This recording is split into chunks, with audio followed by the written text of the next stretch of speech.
So people see me out in public or even online with my rope, and they always roll up and ask the same thing. Yo, Ace, what the hell are you doing?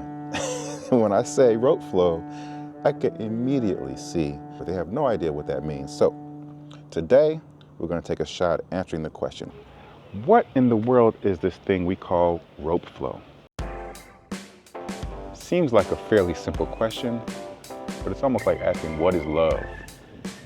Rope flow ultimately is so many different things that it's hard to quantify. And each person has a different experience. So the best way I can sum it up, I think, is probably to say that rope flow is some combination of exercise, okay, as well as a meditative vehicle, as well as a form of dance and movement expression. And probably, for me especially, most importantly of all of those things, it's a form of play, okay, a form of enjoyment of movement. Another thing about rope flow that kind of stood out to me almost immediately was just how accessible it is, you know, as a movement practice. You know, a lot of the different skills-based movement practices, you kind of have to have a certain level of a bar to entry, right? You have to have a certain level of fitness already, but with rope flow, you know, I find that it's suitable for people from all different fitness backgrounds and levels of ability and all different ages. It's a great thing for anyone, whether you're young or old like me, or even older than me. You can use the rope to teach you so many things about yourself, about your mind, about your own body, about your fitness level, right? The rope is a great teacher. It may look easy or it may not look like much in terms of its exercise potential, but it can be used as sort of a very meditative and relaxing and calming movement practice.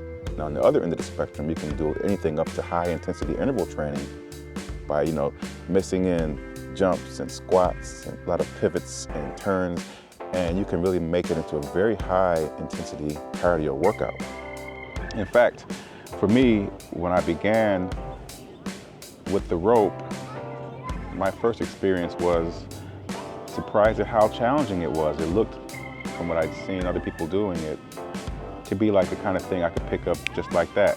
And, you know, certain things were, but other things, they took some time and some practice and some attention to detail, which surprised me.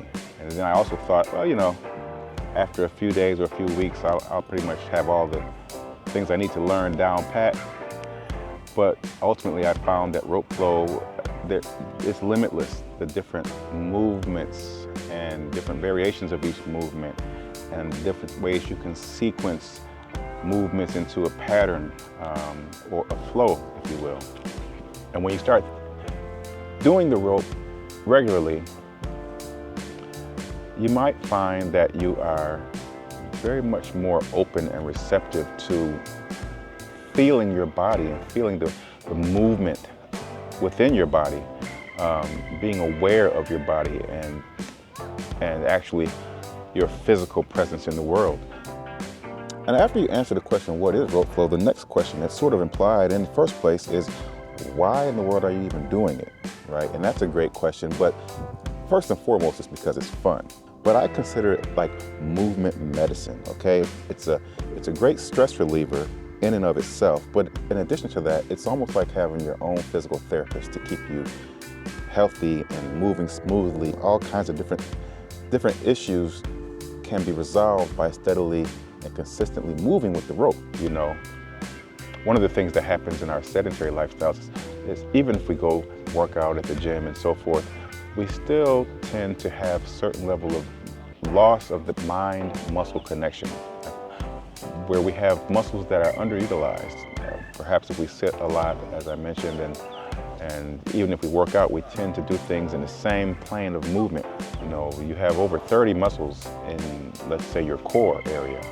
all those core muscles are supposed to work synergistically together. They're supposed to be in sync so that when you want to do a movement that requires twisting or bending or side bending or back bending or what have you, you're able to do so without as much risk of injury. But our sedentary lifestyles break that ability for those muscles to work in coordination. And so a lot of people have aches and pains that crop up out of the blue, right?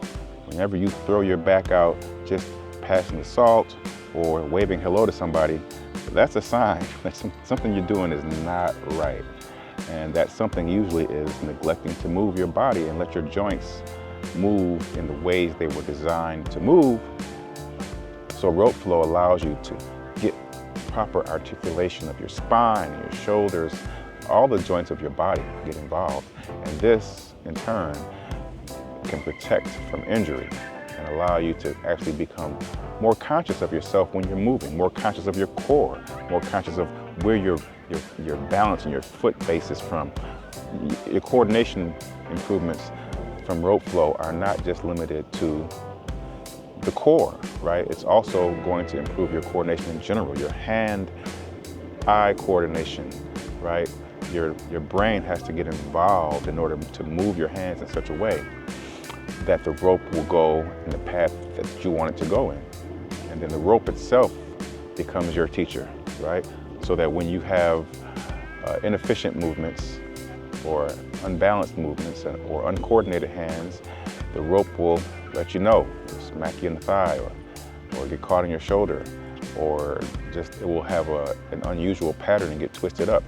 So rope flow then is a great way to basically tune your body up and refine and improve the coordination that often is lacking and missing from most of us in our day-to-day modern sedentary lifestyles.